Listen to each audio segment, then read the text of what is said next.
विशेष रूप से जो मेरा कार्यक्रम था वो जो मेरे चुनाव क्षेत्र से या ज़िले से, चंबा ज़िला से जो वर्कर्स हैं और यहाँ पर जो वर्कर्स काम करते हैं उनकी जो ग्रीवेंसेस थी उनको सुनने का था। और जो मेरे चुनाव क्षेत्र से हैं उन्होंने जो चुनाव में मेरा सहयोग समर्थन किया उनका आभार प्रकट करने के लिए था। विशेष रूप से ये कार्यक्रम था और उसमें हमारे सीपीएस साहब विशेष रूप से उपस्थित हुए। इनके सारे सहयोगी संगठन के साथी इस कार्यक्रम में उपस्थित हुए। प्रशासन के अधिकारी स्वाभाविक रूप से जब मैं आज अध्यक्ष यहाँ आऊँगा तो वो सारे यहाँ होंगे।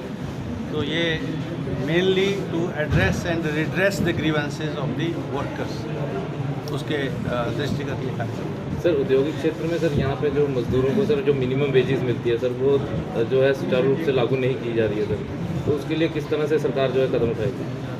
अब ये विषय जो है कुछ यहाँ पर अभी जो सम्मेलन हुआ उसमें उठे हैं जिसमें एम्प्लॉयमेंट का भी जिक्र है। 75% हिमाचलियों को जो एम्प्लॉयमेंट मिल सकती है, चाहे मैनेजमेंट में मिले चाहे वर्कर के रूप में मिले, वो विषय राम कुमार जी ने यहाँ उठाए हैं, कुछ वर्कर्स के माध्यम से उठे हैं।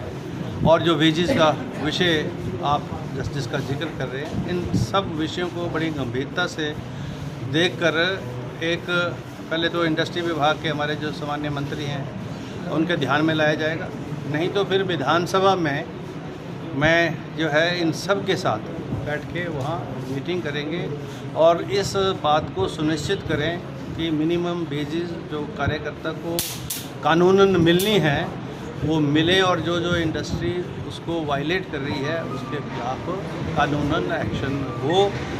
और ये मैं आपसे कहना चाहूँगा। सर, सरकार के बनते ही सर व्यवस्था परिवर्तन का जो नारा है वो दिया गया है सर, पर सर ये औद्योगिक क्षेत्र है बीवीएन सर, और यहाँ पे कानून व्यवस्था जो है सर दिन प्रतिदिन चरमरा रही है सर। ना तो यहाँ स्टाफ है और सर रोज़ाना जो है चोरियाँ और सर और तरह के जो क्रिमिनल यहाँ पे एक्टिविटीज़ हो रही है सर, उसके लिए किस तरह से जो है ये मेरे ध्यान में ऐसा विषय नहीं है, पर आप अपने सवाल के माध्यम से इस विषय को ला रहे। इस बात के ऊपर भी गंभीरता से विचार विमर्श किया जाएगा। मुझे नहीं लगता अगर ऐसी कोई परिस्थिति होगी तो उसके ऊपर भी बड़ी गंभीरता के साथ हम माइग्रेंट लेबर है सर, 400 पुलिसकर्मी यहाँ पे तैनात है सर टोटल।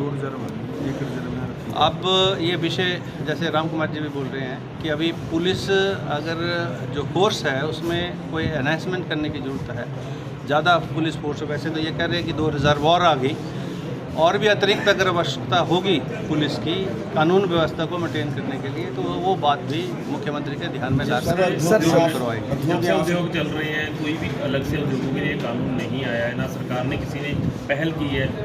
वर्कर 15 से 20 साल एक कंपनी को देता है, लेकिन 15-20 साल होने के बाद वर्कर को निकाल दिया जाता है। उसको आदत हो चुकी है उसी काम की, लेकिन वो कोई और काम नहीं कर सकता। ये विषय मैंने अंदर भी कहा है।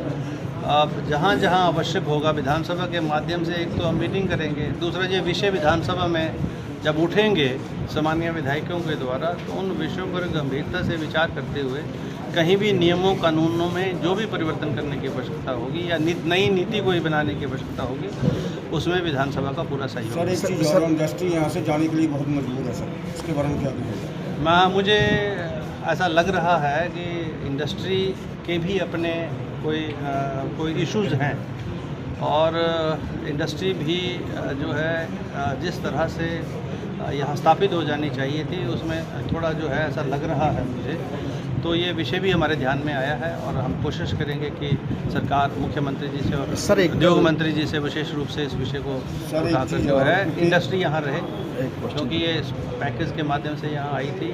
लोगों को रोज़गार मिल रहा है, इंडस्ट्री के लोग भी विकास में अपना योगदान दे रहे हैं, टैक्स के रूप में रेवेन्यू दे रहे हैं, तो वो इंडस्ट्री भी रहे और वर्कर्स भी रहे, इस बात को सुनिश्चित करें। सर, एक सबसे बड़ा क्वेश्चन है कि यहाँ पे एक क्षेत्र पड़ता है पट्टा और इस तरफ पड़ता है। हमने एक अभी 3-4 दिन पहले एक रिपोर्ट देखी तो इंडस्ट्री में अभी रोटीवाला थाने के अंदर ही इतनी स्ट्रेंथ हो गई है कि पुलिस के कुछ जवानों का भी कहना था कि अगर पट्टा में एक चौकी खुल जाए और अपना जो हरियाणा बॉर्डर पे वहाँ पुलिस का एक बैरियर हो और एक इस जो कालका वाला रोड है उसके ऊपर एक बैरियर बन जाए क्योंकि कई बार कुछ अपराध ऐसे होते हैं कि जो ऊपर होते हैं लेकिन पुलिस के पहुंचते पहुंचते कुछ अपराधी भाग जाते हैं। तो पट्टा की तरफ सर मैं विधायक जी से भी क्वेश्चन और सरकार से भी क्वेश्चन चाहता हूँ कि पट्टा के लिए लोगों को अगर पुलिस चौकी की राहत मिले तो सरकार क्या कर सकती है?